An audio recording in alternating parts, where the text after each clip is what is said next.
the male figure in my life has always been my grandfather. He was my best friend. On your dad's side or your? I was on my dad's side. He was my dad's manager for many years. Yeah, he also was on the road with him, or he wouldn't go He on the would road with him a go. lot? He would go. Yeah. And my grandfather, Chune, everybody knew him as Chune, right? Joe. He was my best friend. He was the guy that ever since I was younger, everybody in the family knew that I was like the consentido, it was me and him was like, we were tight. Were you the oldest grandson? I was the oldest grandson. Yeah. And he was the oldest brother of his generation, and my dad was the oldest of his, of all the primos and everything. So it's So eras el consentido, papi? yeah, when he was already, he was before he was kidding, he was already where he was sick. He had a presidential Rolex watch, and he gave it to me. It's a solid gold Rolex. I've never worn it. So what I'm going to do is I'm going to give it to my first grandson. And that's going to be something that I'm going to always keep in tradition in the family, is that they're going to give it to their firstborn grandson. So was it pretty painful when your grandpa passed? Extremely. See? Extreme. It was the hardest thing. I hadn't really lost anybody that I loved right there. And it was hard, man. It's like because he had lung cancer, and so we were seeing him, struggle to breathe, and he was the patriarch of the family, so he took care of everybody. He took care of everybody. He was a protector. He was the guy that all the brothers and the brothers' kids would go to if they needed something. He was that guy. And so I made him a promise. I told him, he was on his deathbed, couldn't talk anymore, but he wouldn't leave.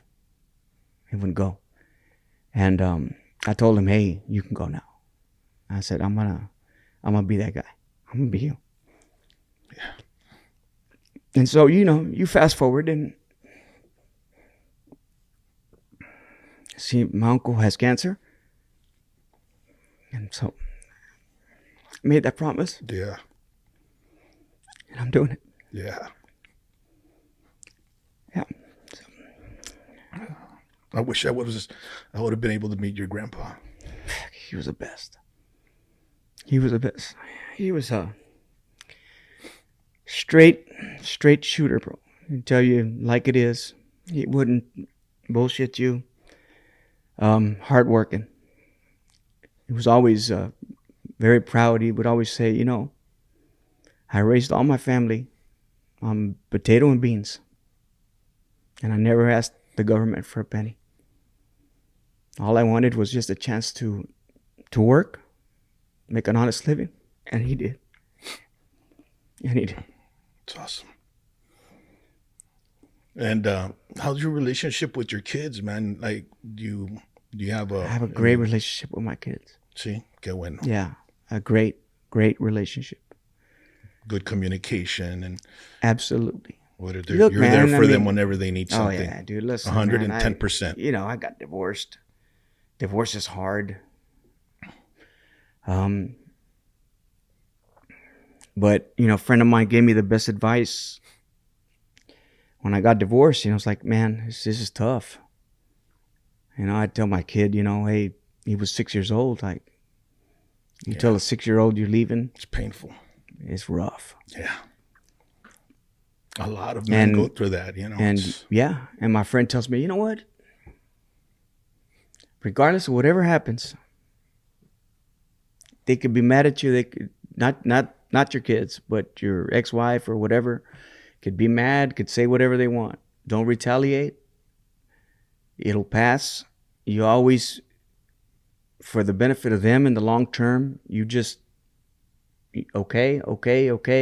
Swallow your pride. The natural tendency is if somebody insults you or says something about you, you kind of want to insult back. Or, so, you kind of, in divorces, when there's feelings hurt, there's whatever, man. It's never like, hey, badass, right? We're getting divorced. It's not that way. But we always, thankfully, kept them in mind, and they never really lived a terrible situation where I was talking smack about her, or her about, well, maybe her about me a little bit, but it was never, and probably some of it deserved, but it wasn't a lot of back and forth. And so we handled it right. And my kids, I've always told them, I mean, you could have friends, man. You could think you have best friends, but when the shit hits a fan, the one person you're gonna call is me. Mm-hmm. And I'm always gonna be that guy to answer that call for them. And so, I try to lead by example to them. And I'm a hard dad. I don't spoil my kids. I don't believe in that. Mm-hmm. I believe if they're gonna have their own wealth one day, the biggest lesson I can teach them is how to attain it on their own, and not just give it to them, and not tell them, here's this money, and because los echas a perder, sí. And I don't believe in that. So it's always discipline, the way I've lived my life, discipline, and lots of love, lot of love, hey, I love you, kiss them on the cheek, and understanding. Absolutely, man. And they are. I'm very proud of them, man. Remy's going to, the nursing school. He's going to get in there. And Darren graduated with a degree in finance, and he's going to go apply to law school.